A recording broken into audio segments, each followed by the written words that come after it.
Good morning, જય શ્રી કૃષ્ણ, જય દ્વારકાધીશ બધાને. હું ઉઠી ગઈ છું અને મસ્ત બ્રશ કરીને ફ્રેશ થઈ અને હું જાઉં છું કંઈક ફ્રૂટ લેવા માટે. કંઈક ફ્રૂટ ખાવાની ઈચ્છા થઈ છે એટલે ફરીથી આજે પપ્પા કંઈક બારે કંઈક હિંચકે બેઠા હતા ને કોઈનું ધ્યાન નહોતું. શ્રેગુભાઈ છટકીને પાછળ વયા ગયા.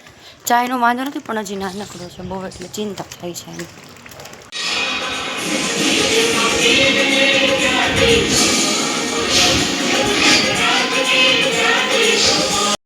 હવે કામકાજ પતાવી અને આપણે એકદમ થઈ ગયા છીએ ફ્રી અને મારે હેર વોશ કરવાના હતા એટલે મેં હેર વોશ કરી લીધા છે અને હવે જમવાનો ટાઈમ થઈ ગયો છે એટલે બધા જમવા બેસે છે.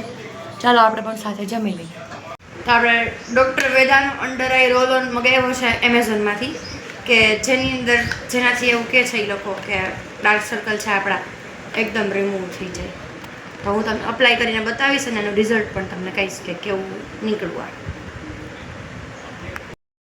પડી ગઈ છે અને અમે બધા જોઈએ છીએ થઈ જશે મૂવી. ખરેખર મિડલ ક્લાસ ફેમિલીને આપણે બધાને આપણને ઇન્સ્પાયર કરે એવું મૂવી છે. અને વાગી ગયા છે સાંજના 5. હવે થોડીક વાર રહીને હું જઈશ યોગા કરવા માટે. બી ગયા ને બધા. એકચ્યુઅલી એવું હતું કે મને રહીને યાદ આવ્યું કે આજે તો સન્ડે છે એટલે આજે તો કાંઈ યોગા ક્લાસમાં જવાશે નહીં, રજા છે. એટલે મેં મુલતાની માટી લગાડી દીધી જેના કારણે મારા ફેસમાં મસ્ત ગ્લો આવી જાય અને મેઇન કે ઠંડક મળે ઉનાળાના કારણે. તો હું આવી ગઈ હતી મારી ચિંકી પાસે. ચિંકી બધાને હાય કહી દે. ત્રિશાને આપણે કહી દીધું છે ટાટા બાય બાય અને હવે આપણે આમ જ આટો મારા માટે ક્યાંક નીકળી ગયા છીએ. મને નથી ખબર તો હું ક્યાંક જાઉં છું પણ ક્યાંક જાઉં છું.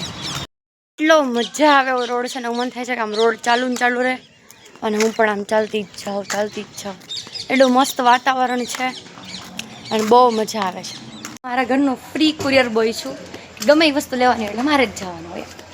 એટલે એમાં એવું હતું કે સેવ ટમેટાનું શાક બનાવવાનું હતું એટલે સેવ ને એવું બધું તો ઘરે લઈને ગઈ તો મમ્મી કહે કે નીચે ઉતરી. તો મેં કીધું કહા જલ્દી એ માતોશ્રી. તો એણે એવું કીધું કે હું છે ને વાટ લેવા જાઉં છું. દીવા કરતી હતી ત્યાં ખબર પડી કે વાઈટ તો પૂરી થઈ ગઈ છે. મેં તો વાંધો નહીં હું લઈ આવી દઉં. કોણ કોણ પોતાના ઘરમાં મારી જેમ કુરિયર બોય છે મને મેસેજ કરજો, કમેન્ટ કરજો મને. આપણો ચિંકુ આવી ગયો છે પાછો. શ્રીવું હાય કહી દે બધાને. જય શ્રી કૃષ્ણ બધાને. શ્રીવું વતી બધાને જાજા જય દ્વારકાધીશ, જાજા જય માતાજી. દિવસ આઠમે ને એટલે ભાઈને બીક લાગે સમજાણું એટલે એ ઘરે પાછા આવતા રહે. એને ઘરે પાછું એવું હોય, ભાવે ખાવો હોય અને બટકાઈ ભરવા હોય. આજ મમ્મીને બિચારીને 2 કે 3 બટકા ભર્યા. મને જો આંગળીમાં બટકું ભર્યું દેખાય છે આમ જો. આ ચીરો આટલો અંદર પડી ગયો મને આંગળી સોજી ગઈ છે ને બહુ દુખે.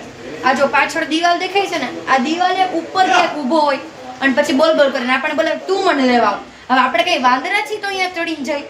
આવું હોય ભાવે ખાવું હોય સાહેબને અને તમે ઘરે પાછું આવી જાવ. હું ખાઈ એવી લાગી આ તો એવો ભૂખો જતો ને જેની કોઈ સીમા નથી. કરીને આપણે એકદમ થઈ ગયા છીએ ફ્રી. તમને અવાજ આવતો જ હશે. પાછળ ચાલે છે તારક મહેતા.